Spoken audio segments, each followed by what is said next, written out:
চ্যাম্পিয়নদের champion Rangpur riders, তবে champion হবার পেছনের কারিগরের নাম টাইগারদের জন্য সবচাইতে স্বস্তি Soumya Sarkar, the one man army. Global super লিগের ফাইনালে ব্যাটে ঝড় তুললেন এই টাইগার ওপেনার। ভিক্টোরিয়ার বোলারদের পিটিয়ে বলের সুতো ছেঁড়া সৌম্যর একটি শট ছিল যেন চোখের শান্তি। ফাইনালে তার নট আউট ৮৬ রান রংপুরের জয় নিশ্চিতের জন্য ছিল অন্যতম হাতিয়ার।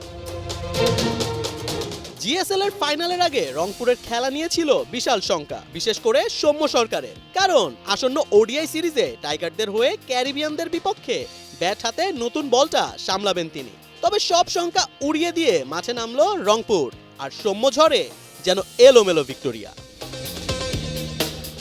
আগে ব্যাটিংয়ে নামা রংপুরের দুই ওপেনার সৌম্য এবং টেইলর প্রথম বল থেকেই ছিলেন মারমুখী। প্রথমে নিজেকে কিছুটা সময় নিয়ে সেট করা সৌম্য কিছু সময় পরই হয়ে ওঠেন অ্যাগ্রেসিভ। একের পর এক বল বাউন্ডারি ছাড়া করে বোলারদের মাথার ঘাম পায়ে ফেলছিলেন সরকার। মাত্র ৩৩ বলে তুলে নেন নিজের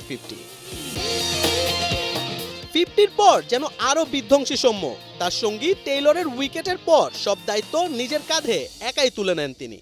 এক প্রান্ত থেকে উইকেট পড়লেও রানের চাকা দ্রুত গতিতে সচল রাখেন সৌম্য।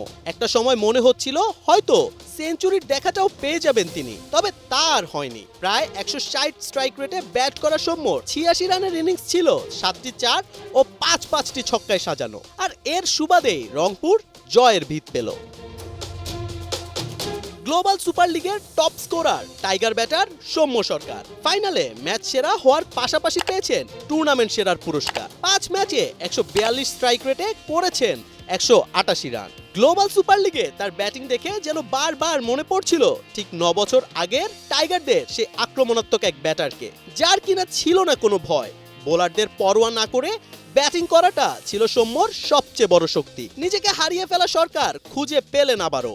তার এই দায়িত্বশীল মার্কাটারি ব্যাটিং টাইগার টপ অর্ডারের জন্য আশীর্বাদ।